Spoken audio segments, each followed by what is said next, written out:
Pada suatu desa yang tenang, tinggal seorang pemuda bernama Danu.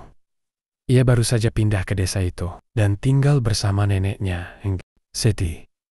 Setiap hari, Danu mendengar cerita-cerita aneh tentang pantangan yang harus dijaga saat maghrib tiba. Namun, dia tidak terlalu percaya. Pada suatu sore, Danu sedang duduk di teras rumah, membaca buku. Siti yang sedang memasak di dapur mendekatinya. Danu, ingat ya, mulai maghrib nanti jangan keluar rumah dulu. Ada pantangannya. Pantangan apa, Nek? Bukannya itu cuma cerita orang tua? Bukan hanya cerita, itu aturan yang harus dihormati.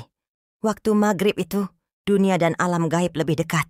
Kalau kamu melanggar pantangan, bisa berbahaya. Nek, saya kan nggak percaya sama hal-hal kayak gitu. Lagi pula, apa sih yang bakal terjadi kalau saya keluar? Mungkin kamu tidak akan tahu sekarang, tapi ada yang sudah mengalami. Waktu maghrib, jangan pergi ke hutan. Jangan berisik di luar, dan jangan bicara sembarangan. Hah? Kok hutan? Saya kan cuma mau ke warung sebentar, Nek. Lebih baik tunggu sebentar. Kalau sudah maghrib, hati-hati. Alam ini punya aturannya. Wah. Danu menatap Siti dengan tatapan bingung. Namun, dia merasa sedikit terkejut mendengar cerita neneknya. Siti pun kembali ke dapur, dan Danu melanjutkan membaca bukunya. Menjelang maghrib, Danu keluar untuk membeli beberapa barang ke warung yang terletak tak jauh dari rumah. Di jalan, ia merasa udara semakin dingin, dan suasana semakin sunyi.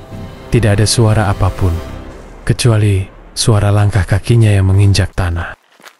Tiba-tiba, saat Danu melewati sebuah pohon besar, dia merasa seperti ada seseorang yang mengikutinya. Danu menoleh, tapi tidak ada siapapun di belakangnya.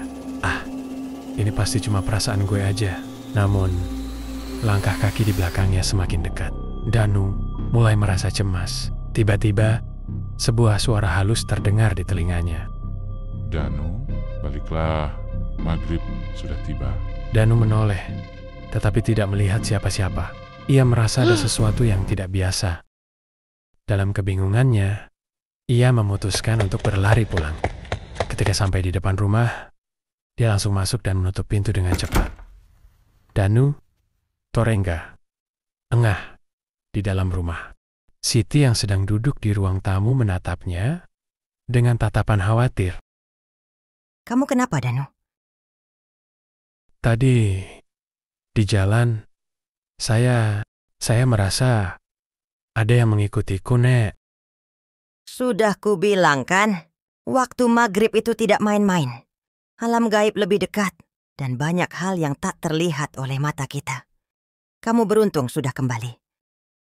Danu hanya bisa terdiam, menyadari ada hal yang lebih besar dari sekadar cerita atau kepercayaan yang selama ini ia anggap remeh. Maafkan saya, Nek. Saya seharusnya lebih mendengarkan. Tidak apa-apa, yang penting kamu sudah aman. Ingat, waktu maghrib itu waktu yang penuh berkah, tapi juga penuh dengan pantangan yang harus dihormati.